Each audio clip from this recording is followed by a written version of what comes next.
How do you define emotional cheating? Yes, everybody has a different definition. Is it one of those things that it's a coworker that all of a sudden is their work husband or work wife? Is it a text message? Is it a DM? Is it flirting but there's no touching? A crush? Where is the fucking line when it comes to emotional cheating? I am going to be diving all into what emotional cheating is, what emotional cheating isn't, and how to look the fuck out for it, whether you're dating or in a relationship. And then, of course, we are going to get into our taco section, baby. Okay, taco stands for talking about coming in orgasms. And when emotional cheating crosses the line into sexual emotional cheating, because a lot of times we think about sexual cheating as physical. They fucked, right? They slept together. Ugh, okay. But there is emotional sexual cheating. And I think it's really important with social media, our smartphones, internet, all that stuff out there is electronics, literally anything electrical, your light bulb. That is going to be a call for, not the light bulb. I don't know. If somebody's using a light bulb, we got other issues, if you know what I mean. But we are going to be diving into what that looks like sexually when it becomes emotional cheating. But first, welcome to Carla Turned On, where dating and relationships get real, sex gets talked about, and the BS gets left on red. Let's get turned on. What the hell is emotional cheating? Okay, so I look at emotional cheating is where emotional intimacy begins to shift. Okay, and this is why, honestly, this is why it's really hard when you're in a relationship or even when you're dating somebody and maybe they are still talking to their ex and you're like, I'm not sure, like, is this going to end up being a problem? I don't know. It's not black and white. It's so much easier to go, they cheated. Yeah, what did they do? They kissed the person. Okay, that's physical. They cheated. What did they do? They had sex with the other person. Yeah, okay, because that's physical. You can immediately say, yes, this is cheating. Or I walked in and they were like cuddling together. That's cheating, right? I mean, some people might not consider that cheating. If I walked in and my husband was cuddling with another woman, I would be like, the fuck are you doing? That is cheating. But not everybody defines it that way. And here's the thing that I will say. I'm going to back the fuck up because any relationship, anybody that you are dating, it is so important to define physical cheating and define emotional cheating because everybody has different standards. And just because somebody defines it differently doesn't mean you can't create boundaries around what you believe is cheating or not cheating, because that is how you view cheating. Your definition is not right or wrong. Their definition is not right or wrong. So if somebody is like, I don't care if you cuddle, I don't care if you kiss somebody, just don't sleep with somebody. Okay, that's fine. And then you might be like, well, I would care if you cuddle, don't kiss and don't cuddle. Okay, that person needs to respect your boundaries in the relationship, or you guys to have a discussion of we're not compatible because we don't see relationships the same way. That's fine. But I actually had this conversation. This is my husband would know that cuddling with somebody else if I walked in would be cheating. We had a conversation very early on into dating. I have been cheated on multiple times in past relationships. I've never cheated on anybody, but I've been cheated on and it fucking sucks. It hurts. Some of it, actually, to be honest, a lot of it was like traumatic. It really was hard. And every time I was cheated on, I did lots of therapy and healing around it. If you've been cheated on or you think you are, it's important to get help. Therapy is great. I also work with clients. I'm a coach. I work with clients who are struggling in their relationships around infidelity, around trusting their partners, betrayal, and it can look like a wide range of different things. And I also work with men and women who have come from being cheated on in the past and are trying to build a healthy dating life and find a healthy relationship and healthy partner where this wouldn't be necessarily at the forefront. Now, I will say you can never predict whether somebody's going to cheat or not. You just can't. Like, there's indicators that somebody could cheat, okay, if they've cheated on every single partner and then you're the one next and they haven't done much work around it. I hate to say it to you, but people's behavior patterns, they don't change. But the whole once a cheater, always a cheater isn't necessarily the case. But I'm going to say this, and this is a bit controversial. If somebody has cheated in the past and they did not do the work around the why they cheated in the past, they're more likely to cheat again than somebody who cheated, did the work, and is actively working on whatever the underlying cause was or cause is of why they cheated. I get it's an unpopular opinion, but I genuinely believe you don't just cheat and then move on with life. Like there was a reason and a cause of cheating. And if you didn't ever take a step back and reflect of why and learn around it about yourself and make these changes, that behavior will probably manifest again. We're pretty predictable as humans. So you could disagree, but I'm going to rest my case on that one. But emotional cheating, you seek comfort in somebody that is not your partner. Okay. And I'm going to be real with you. You can cheat with somebody that you think, oh, well, we're just friends. And that's how a lot of time it starts. We're just friends. Why would I cross the line? Slowly over time, you start to give more information. You start talking about your relationship to them. You don't tell your partner that you're getting together with them, or vice versa. You don't know that your partner is getting together with them. And also, if anybody's listening to this and it's triggering, just make sure you take care of yourself today, because I know this can bring up a lot of feelings and emotions, because cheating is traumatic, okay? So just make sure you take care of yourself. The connection in emotional cheating feels special, it feels exclusive. It's favoring somebody over the relationship that you're in. This might even mean the person that you're with might even have feelings for you still, okay? But they're also putting that energy and feelings into somebody else as well at the same time. And that's where it can feel confusing, because if you're ever been like, oh my God, I was emotionally cheated on, but we were having sex still, or we were still cuddling on, weeknights and watching our favorite shows together, I'm so confused. Both can exist. They can still have feelings for you and have feelings for somebody else and not be fully present in the relationship.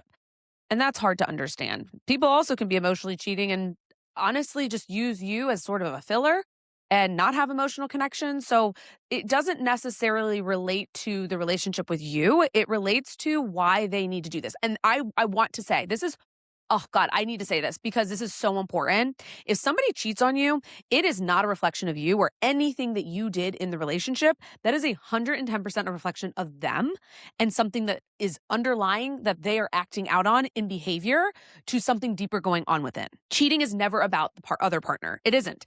And I think there's a really important distinction too. I'm just going to say this as somebody who's been cheated on multiple times in past relationships. I will say this, and I do an entire episode around infidelity and being cheated on, a couple episodes way back, because we are actually guys, we're at episode 40 right now on Carla Turned On. If you are new here, welcome, welcome, welcome. And if you are an OG listener, welcome the fuck back. You're amazing and I love you.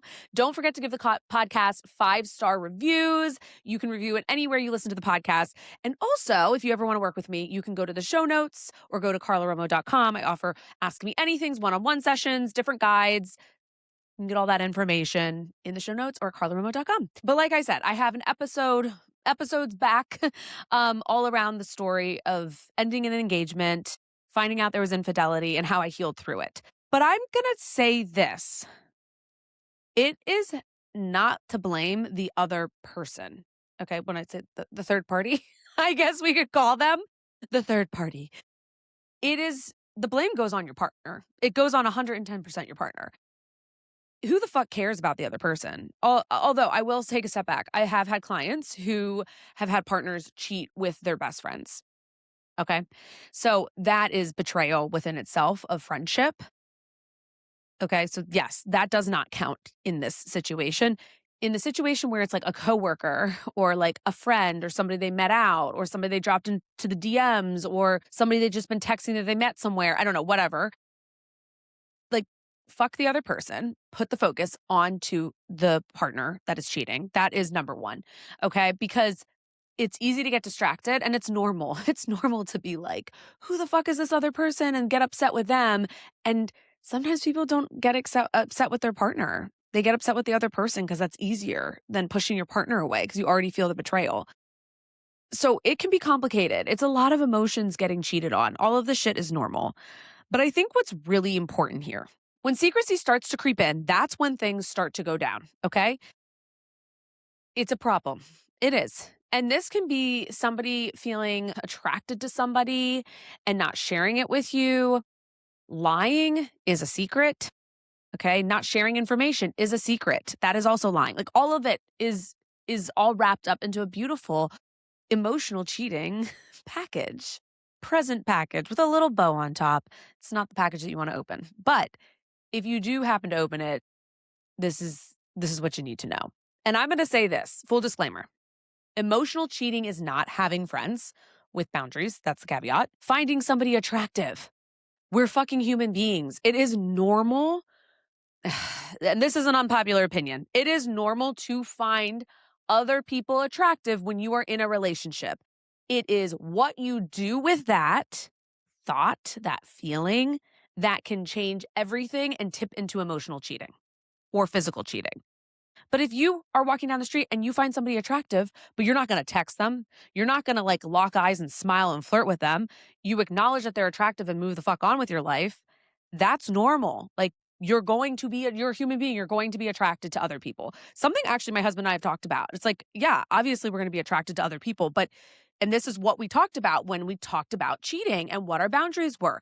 It's like, yes, we're going to be attracted to other people, but we're not going to act on it. We're not going to go out of our way to talk to somebody or smile at somebody that we find attractive. Like that's not cool, but it's normal. So don't beat yourself up if you're like, oh my God, I found this person attractive at the gym. It's like, fine. You can find somebody attractive. You can even be in a friend group and find somebody attractive, but you're not treating them differently. You're not going out of your way differently. Another one is talking to coworkers.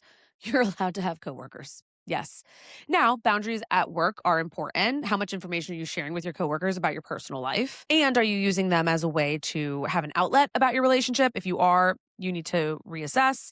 That would be emotional cheating. But if you're not, you're allowed to have friends that are coworkers. Attraction is not cheating. Acting on it is where it becomes the tipping point for emotional cheating or physical cheating. Okay, the real talk. Hey, real quick, don't forget to like and subscribe. And if you want dating support, don't forget to look in the notes below where you can learn all about my guides and how to work with me. And if you want to follow me on my socials, you can find me anywhere at I am Carla Romo. Let's get turned on. Most people do not wake up and think, oh my God, I'm going to emotionally cheat today. This is a perfect day to do it. No, there's reasons of why people cheat. People feel lonely. People have addiction. They have codependency, trauma that has been unhealed. They feel disconnected or unseen. They're venting or they're seeking support. And some of these things, like, okay, venting to somebody, that's fine. That's normal. Everybody vents at some point. It's important to let your feelings out. Who you go to matters, though. Who you're venting to matters. Who you're seeking support from fucking matters. Because if not, then boundaries start to slowly move. This isn't something, emotional cheating doesn't just happen like that, right? We're snapping here. It doesn't happen just like that. It is something that happens over time that builds typically. And yes, you can still have emotional cheating. Like if you end up texting your ex and you're in a relationship and your partner doesn't know, that can constitute as emotional cheating. Okay. And that could be more of like a quick thing versus like a boundary thing. And when I say text your ex, you're being, you're not just texting like quick, like, hey, I had a quick question about this recipe thing that we made a long time ago. Maybe you guys are on friendly terms. I don't know, whatever. There's boundaries. Like we're talking about, you don't talk to your ex. You guys broken up. You have a partner. You're in a relationship. They don't know. And then you're like texting your ex. That's inappropriate, right? Crossing boundary, being secretive about it. Now, here's the thing. A lot of people say, and maybe you feel this way, emotional cheating hurts more than physical cheating. Okay, both can suck. Let's be fucking real. Both can fucking suck. But the reality is trust is broken. We're talking about emotional intimacy. Think about just hooking up with somebody versus creating an emotional, intimate relationship with someone. There is much more attachment and connection to the emotional, intimate relationship you have built with somebody than just a quick one-night stand. The other thing, too, is that intimacy was shared with someone else. So you were betrayed. That hurts. That really, really fucking hurts. And it's usually something that happens over weeks, happens over months, and it feels intentional because you're like, what the fuck? You were actively choosing this. Like you knew you were choosing this. And you still continued to act on this or to behave in this way. That to me is so hurtful. It's so hurtful. There's so much in being emotionally cheated and why it hurts so much. It's painful. It's traumatic. You thought you trusted this person and only to learn that like they have betrayed you and they have shifted into somebody else in the relationship and you thought it was just the two of you, like that's a mind fuck within itself. Like that's a really big one. But it's really painful and it's really hard. If you are upset because you were emotionally cheated on, that's valid. That is 100% normal. And I think it's important also to state that if you're dating somebody, this is why it's important to find out like what's the relationship with their exes?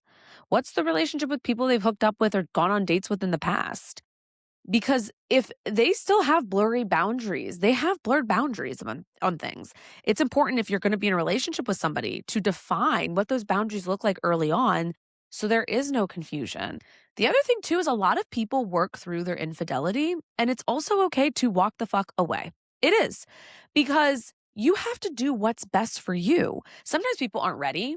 They're like, I need time, or they feel like, okay, I was betrayed through emotional cheating, but it didn't constitute as like a heavy thing that happened. And I want to work with this on my partner and I want to move forward from it. We've invested so much time and energy. This is like a thing that happened. They hadn't done it before. Let's work through it. Or maybe they've done it before and you are still working through it. Here is the point I want to make though. The responsibility again falls onto the partner that cheated. It does. Yes, you have part in, if you're going to stay, to working through it, but it falls onto the person that cheated. It does not fall onto you. They need to earn your trust back. They need to do whatever it takes to get your trust back. And they have to be the one leading that. And if they're not, and you're the one leading that, I'm going to tell you to pause, baby, because there is something else going on, which means that you're still fighting for this relationship by yourself.